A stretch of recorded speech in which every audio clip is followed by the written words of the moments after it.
നമ്മുടെ പയ്യൻ പെരേരനെ ഒരുത്തനെ അടിക്കുന്നൊരു വെല്ലു വിളിച്ചു, ഒരു കൊച്ചിക്കാരൻ. ചുമ്മാ പറഞ്ഞായിരിക്കുമല്ലേ? ചുമ്മാ പറഞ്ഞതാ. അയാൾ ശരിക്കും പറഞ്ഞതായിരിക്കും. അയാൾ ചെയ്യുമെന്ന് പറഞ്ഞ ചെയ്തിരിക്കും. അവനെങ്ങനെ മുമ്പിൽ വന്നാണ്ടല്ലോ, കഴിഞ്ഞ ദിവസം പല ചാനലിൽ കയറി പറഞ്ഞാണ്ടല്ലോ പെരേരനെ ഇടിക്കും, തീട്ടവയറ് കുത്തിപ്പൊട്ടിക്കുന്നൊക്കെ പറഞ്ഞേ. നിന്റെയൊക്കെ കയ്യിലിരിപ്പ് വെച്ചത് സ്വാഭാവികമാണല്ലോ. ഞങ്ങളിൽ ഒന്നിനെ തൊട്ടാലേ തൊട്ടവൻ നാറും. ഞങ്ങള് ബോഡി ഗാർഡ് എത്ര പേരാന്നറിയാം? 3 പേരാ. വിഷ്ണു കൊച്ചിക്കാരൻ, മാഹി മോര, അഭിലാഷോട്ടയം. ഇവരുള്ളപ്പോ അവനൊരു കോപ്പും ചെയ്യുന്നില്ല. ഇവനിപ്പോ എന്ത് വെറുതെ ചിരിപ്പിക്കരുത്. ഒരു ഗംഭീര അടി നടത്തേണ്ടി വരും. കൂടെ ഒന്നോളാം. ഞാൻ നിൽക്കില്ല. എന്റെ ഭഗവതി, ഇവന്റെ ഷേപ്പ് മാറാതെ നീ നോക്കിക്കോണേ.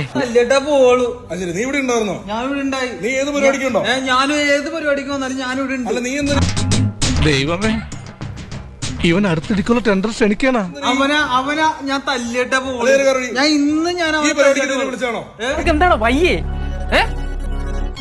എവിടെ ഇതൊരു നടക്ക് പോണ ലക്ഷണില്ല.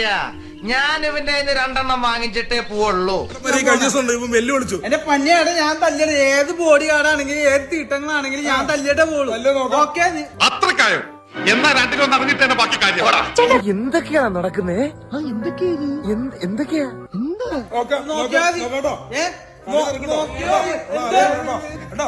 നോക്കിയാ മതി. ഓക്കെ, മേത്തോട്ടുള്ള കളിയൊന്നും വേണ്ട. ഞാനേ സജേട്ടന്റെ ആളാണ് പറയാ. വേണ്ട, പെരേരനെ ഞാൻ തല്ലിട്ടേ പോളൂ.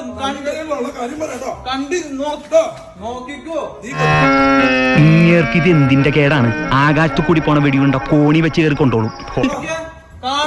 മച്ചാനെ കണ്ടോട്ടെ മച്ചാനെ, ഞാൻ തല്ലിട്ടേ പോളൂ മച്ചാനെ. എനിക്കറിയാമ്പ നിനക്ക് ഞാനെന്താ ചെണ്ടേ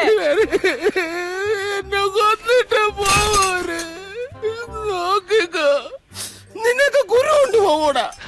എല്ലാവർക്കും സന്തോഷമായല്ലോ? എനിക്ക് സന്തോഷമായി. എല്ലാവർക്കും